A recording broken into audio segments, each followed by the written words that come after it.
The aircraft took off from Heydar Aliyev International Airport, Baku, at 7:55 Azerbaijan time on a flight to Kadyrov-Grozny International Airport. After reaching cruising altitude and flying for a period, there was some initial interference with communications before the aircraft disappeared from ADS-B coverage at 8:40 as it was descending towards Grozny Airport. According to flight tracking service Flightradar 24, the aircraft faced strong GPS jamming while flying near Grozny. GPS jamming has been a known issue on flights and has been encountered while entering Russian airspace. Multiple checklists were made to handle such jamming, while spoofing is seen as more insidious.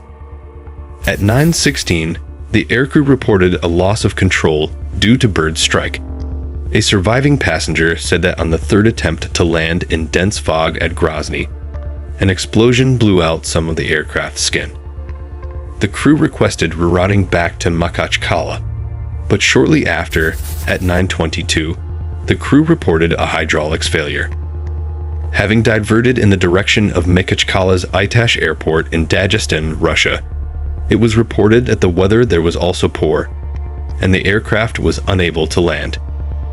The crew issued a distress signal by squawking 7700 at 9:25, reporting a failure of the control system. At 9:49, the pilots requested an emergency landing at Aktau International Airport and attempted to manage the approach in direct mode. With the estimated landing time set for 10:25, the Emergency Situations Department of the Mangistau region sent emergency response teams and resources to Aktau Airport. The plane entered Kazakh airspace at 10:02, reappearing on ADS-B at 10:07 while flying over the Caspian Sea towards Aktau.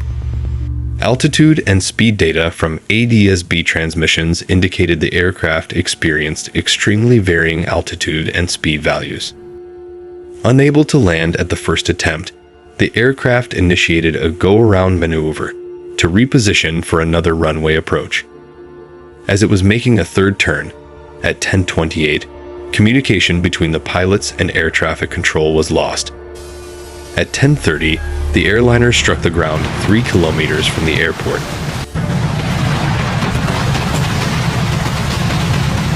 With its right wing hitting first. It then tumbled, exploded, and broke into 2 major pieces. The explosion, combined with the fire that broke out after the plane crashed, destroyed the front section of the plane. The tail section of the plane came to rest upside down away from the main wreckage and remained largely intact.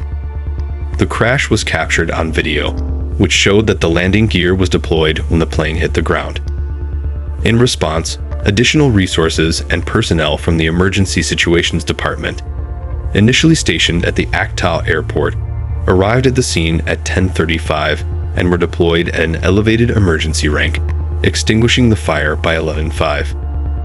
Surviving crew member said that the pilots initially ordered them to prepare for a water landing before changing to a ground landing.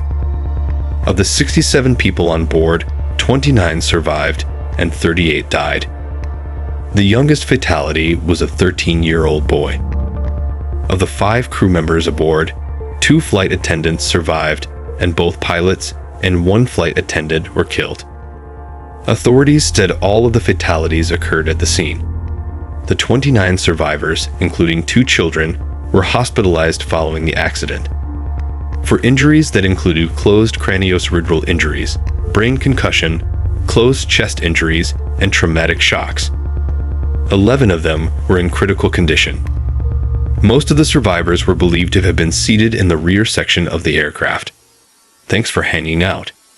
If you liked this, hit that like button. And don't forget to subscribe for more awesome content. Keep the good vibes going. Check out our next video right here, or dive into more with the playlist below. See you soon.